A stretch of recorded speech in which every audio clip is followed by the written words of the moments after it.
현월TV 파스콘 여러분, 파스콘의 주말밤 현월TV 목사입니다.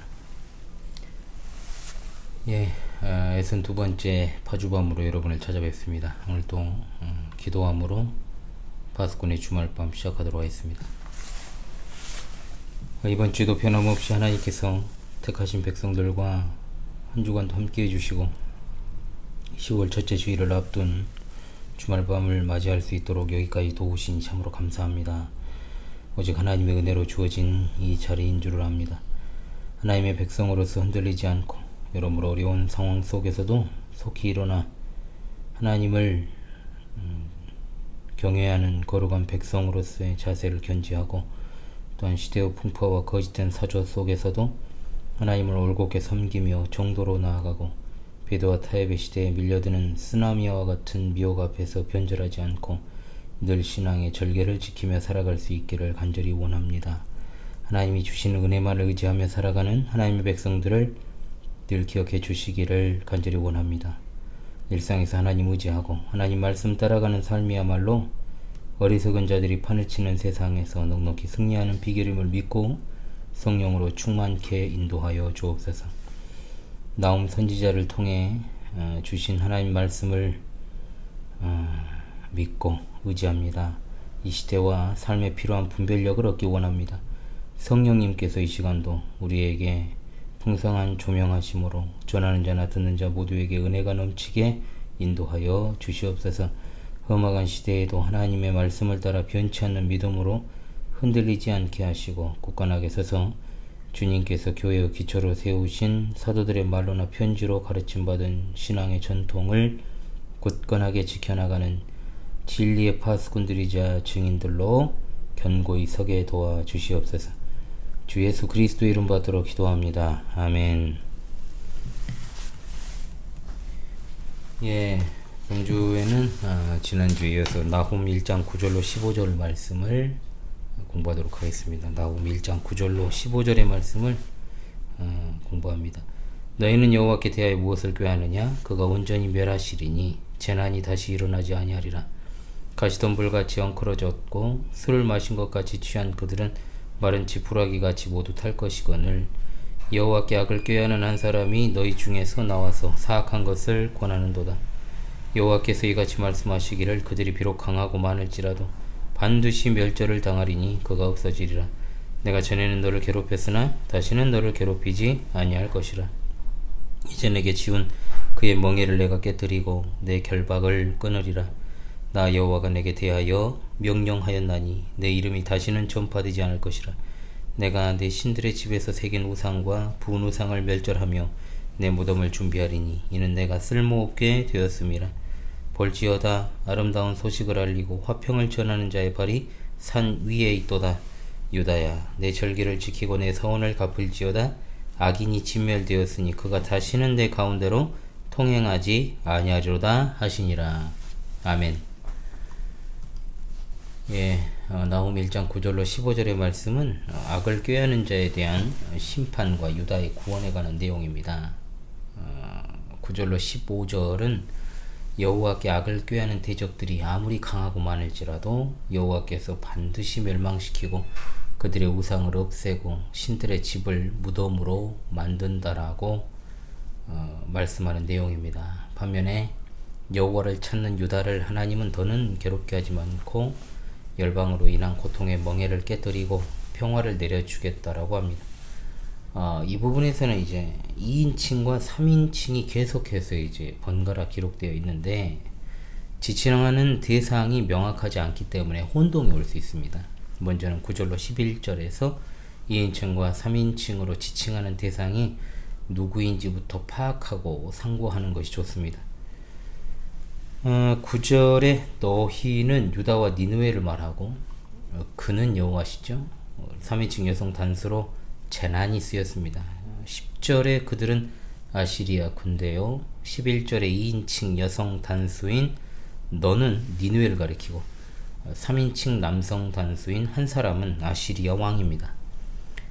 자, 그리고 이제 12절로 15절 여기에서의 이제 2인칭과 3인칭을 보면요, 12절로 15절에 나오는 이제 1인칭 단수로 되어 있는 건 다 여호와 하나님이십니다. 이걸 전제하고 12절에 나오는 그들은 아시리아 군대, 그는 아시리아 왕이고 아시리아고 2인칭 여성 단수 너는 이제 유다입니다. 13절에 나오는 2인칭 단수 4개라고 했을 때는 여기는 이제 아시리아 왕이고 3인칭 단수 그는 아시리아입니다. 14절에 2인칭 남성 단수 4개라는 말은 이제 또 아시리아 왕이고요. 2인칭 여성 단수 4라고 했을 때 이것은 유다입니다. 메모를 여러분들이 좀 해놓으면 더 구분이 쉬울 것으로 생각이 됩니다. 이와 같은 인칭 변화와 지칭 대상을 좀 잘 구분을 하면서요. 9절로 15절을 상고하도록 하겠습니다. 자, 먼저 9절로 11절입니다. 여호와께 악을 꾀하는 자에 대한 것인데요. 나훔 선지자는 유다와 니느웨를 인격화시켜서 둘을 불러 그들의 생각과 다르게 하나님이 하실 일을 말합니다. 유다 백성들은 아시리아의 반복되는 침탈과 약탈과 침략을 겪으면서 이런 고난을 겪는 자신들을 돌아보지 않는 하나님께 대한 부정적인 생각을 분명 가졌습니다. 그러나 그들은 하나님의 권능이 어떠한 것인지를 제대로 보지 못했죠. 9절의 시작부에 나오는 너희는 아시리아 군대와 유다 백성 모두에게 던지는 질문이라 볼 수 있습니다. 너희들이 여호와께 대하여 무엇을 생각하고 있느냐? 이 질문에 대한 대답을 듣지 않고 즉시 나훔은 하나님의 완전한 끝을 행할 것이다 라고 합니다. 완전한 끝이 무엇인지 구체적으로 명시하진 않았지만 두 가지로 해석 가능한데, 하나는 아시리아가 몰고 올 전쟁의 재앙이요, 다른 하나는 침략 전쟁을 벌인 아시리아를 완전히 파괴하는 것입니다. 대상의 이름을 구체화하지 않았다는 건 전쟁이 더는 발생하지 않게 될 것이라고 하는 종말론적 메시지로 볼 수 있습니다. 아시리아로 인한 전쟁이 더는 발생하지 않는다는 건 하나님께서 아시리아를 완전하게 멸망시키시기 때문입니다. 자, 10절입니다. 아시리아 군대를 그들이라고 표현하죠. 그들의 멸망을 세 가지 비유로 설명을 하는데, 첫 번째가 가시나무 비유입니다. 이 가시나무를 뒤엉켜 있는 것으로 표현하고 스스로 뒤엉킨 상태를 풀 수 없는 상태에 빠져 있음을 의미합니다. 아시리아 군대가 적군 앞에서 우왕좌왕하는 모습을 묘사하거나 그들의 주검이 들판에 널려 있는 모습을 연상할 수 있죠. 두 번째, 술에 취한 자의 비유입니다. 술에 만취한 자는 위험을 감지하거나 대처할 능력이 없습니다. 이것은 아시리아 군대가 자기들이 어떤 위기에 처해 있는지 판단하지 못하는 상태를 가리킵니다. 세 번째, 마른 풀에 비유하고 있죠. 마른 풀은 불이 붙으면 순식간에 다 타버리는 상태를 나타냅니다. 마른 풀이 불에 먹히듯이 먹힘을 당한다는 의미입니다. 아시리아 군대가 소멸되는 장면을 그대로 보여줍니다. 11절에서 내게서 여호와께 악을 꾀하는 자가 나온다고 했는데, 자, 너는 니느웨를 가리키고 니느웨에서 여호와를 대적하는 무모한 왕이 나온다는 뜻입니다. 그가 꾀하는 악은 하나님의 백성 유다를 침공하는 것으로 보입니다. 그러나 그것은 쓸모없는 짓이며 무익하고 악한 것으로 하나님을 대적하는 사탄적인 것이다 라고 볼 수 있습니다. 12절로 13절로 가죠. 자, 악인의 멸망과 유다의 구원에 관한 메시지입니다. 이 부분에서 처음으로 여호와께서는 이렇게 말씀하셨느니라 이런 표현이 사용됩니다. 하나님께서는 아시리아 군대를 3인칭 남성 복수로 호칭하시고 아시리아 왕을 3인칭 남성 단수 그로 호칭하면서 유다를 2인칭 여성 단수 너로 호칭하십니다.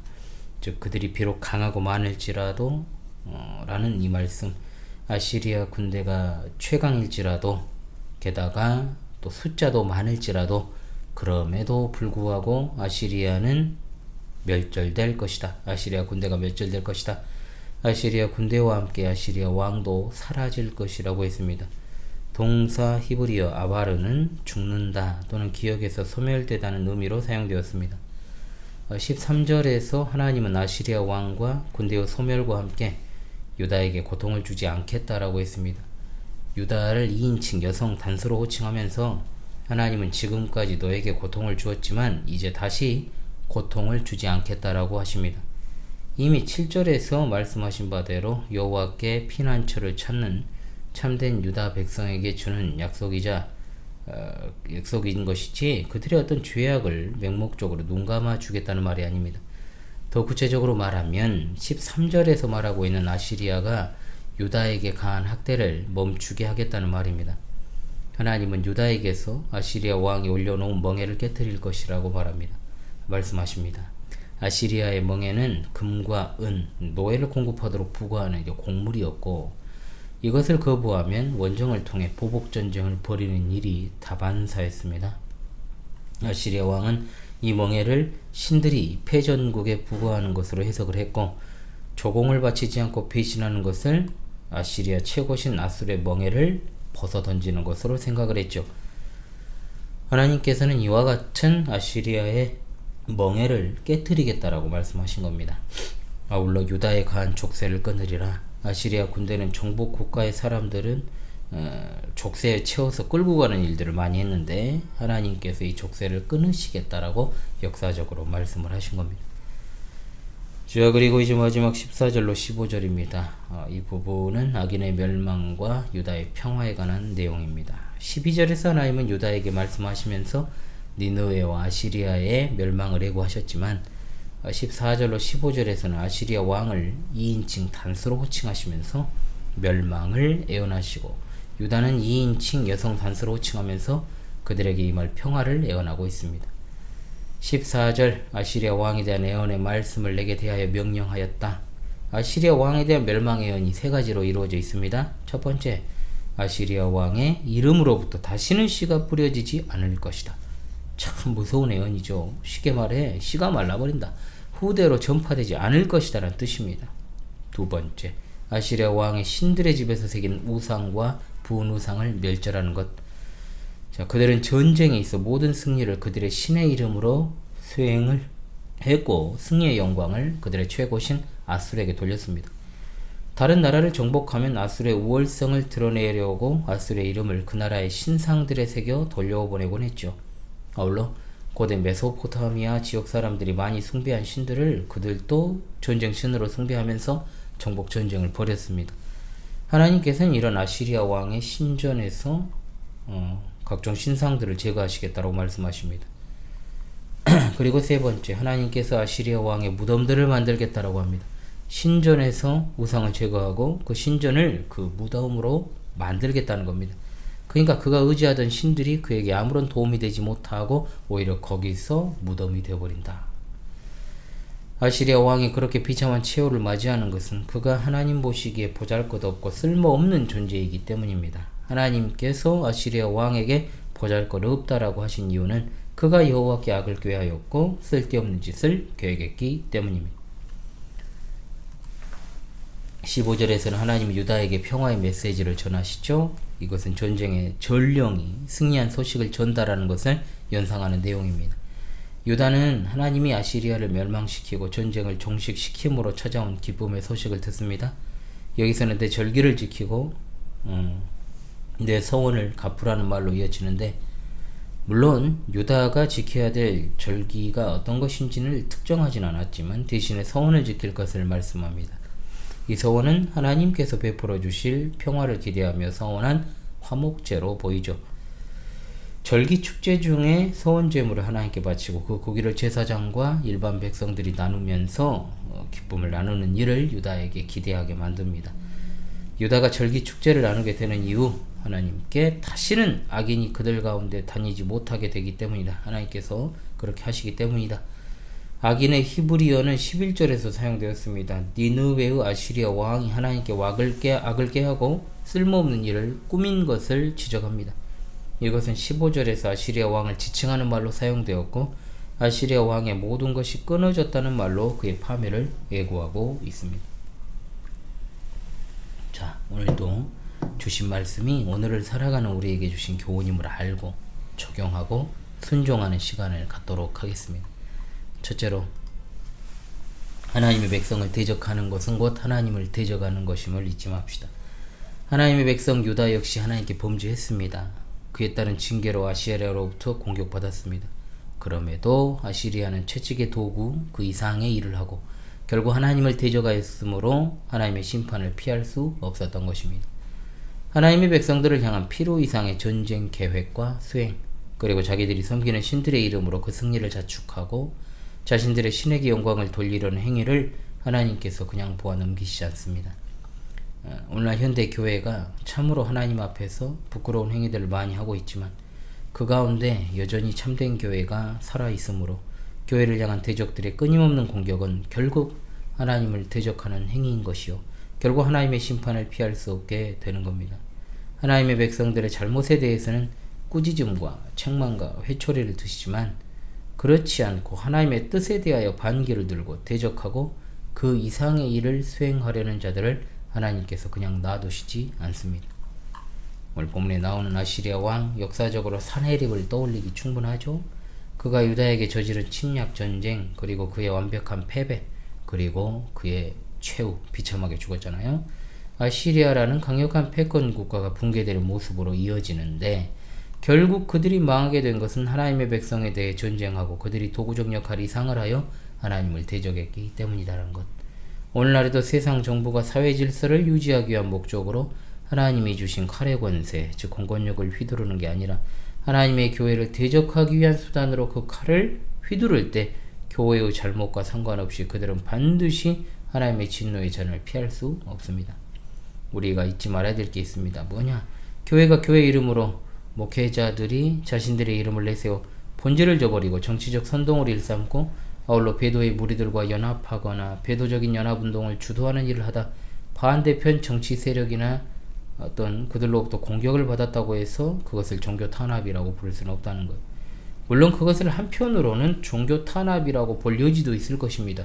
그러나 우리가 잊지 말아야 될 것은 만일 그런 식의 종교 탄압이라면 기독교는 여러 종교들 중에 하나의 종교로 해당 정권과 이해관계가 상충되어 종교적 탄압을 받고 있다고 주장할 수 있을지 모릅니다. 그러나 진정한 그리스도교를 향한 종교 탄압이라고 하는 건 그리스도교가 가지고 있는 절대적인 특성, 즉 여러 종교들 중에 하나가 아니라 유일무이한 하나님의 계시를 간직하고 있는 진리의 종교, 참된 종교로서의 타협할 수도 없고 타협해서도 안 되는 복음의 절대성에 관련되는 근간을 흔들려고 할 때일 것입니다. 우리가 가진 진리는 성경에 게시된 진리, 신구약 성경 66권, 오직 예수 그리스도를 통해서만 구원받을 수 있다는 그 사실, 하나님 외에 다른 신은 존재하지도 않으며 신이라 불리는 모든 것들은 사탄이 인간을 충동질하여 고안해낸 허상일 뿐이라는 것을 믿는 것입니다. 그런데 교회가 절대적인 진리가 아니라 정치질을 하다가 또는 브로커짓을 하다가 선거법을 비롯한 각종 현행법을 위반하여 대적에게 공격의 빌미를 제공해 놓고 종교 탄압을 운운하는 것은 참으로 부끄러우면서도 안타깝기 짝이 없는 모습입니다. 하나님의 교회로서의 백성들은 오직 하나님 나라와 그 의를 구하는 일에 모든 것을 썼습니다. 하나님을 향한 예배를 여러가지 교묘한 방법으로 방해하고 거기서 증거되는 근본 교리와 지식에 관한 것들에 대해 불법적으로 규정하고 가르치지 못하게 막는 것, 성도의 모임과 교제를 방해하는 등의 노골적인 회방은 결국 하나님을 대적하는 것입니다. 우리는 자녀로서 하나님의 책망과 꾸지람과 회초리를 맞는 것이며 하나님의 자녀를 세상에 속한 자들이 위해하려고 하는 문제는 다른 문제인 것입니다. 말세지말의 교회에 속한 성도로 살아가는 우리 파수꾼 동지들이시여, 하나님의 백성으로서의 자세를 확고히 견지하고 주님의 참된 교회를 대적하는 세력을 결코 두려워하지 마시기 바랍니다. 아멘.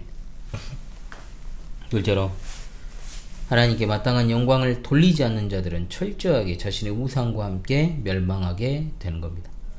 아시리아 왕 여호와 하나님의 필요한 도구로 쓰임받았지만 그럼에도 그들이 왕의 신들의 집에서 새긴 우상과 부은 우상에게 절하며 분향하며 모든 전쟁을 그들의 신 아수르의 이름으로 수행하여 하나님께로 돌이키지 않았으니 하나님께서는 우상을 만든 자들과 우상 그 자체를 멸절하게 되십니다. 하나님의 주권을 인정하지 않는 자들에게 주권자로서 하나님의 심판을 맛보게 하십니다. 우상의 신전은 그 우상을 숭배하는 자들의 무덤이 될 것이요 그들을 찾는 자도 없을 것이며 발견하는 자도 없을 것입니다. 오늘날 교회라는 이름을 세워놓고 그 안에서 우상을 숭배하는 자들의 최후도 그러합니다. 배도자들과 연합하여 하나님의 이름을 모독하고 하나님의 말씀을 무시하는 자들의 최후 역시 그러합니다. 그들은 교회 다니며 그들이 말하는 헌신 봉사하다가 지옥에 들어가는 자들이 될 것입니다.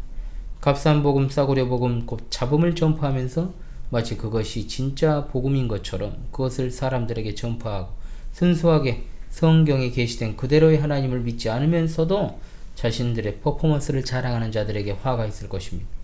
복음이 복음되지 못하게 하는 자들은 교회라는 테두리 안에 있습니다.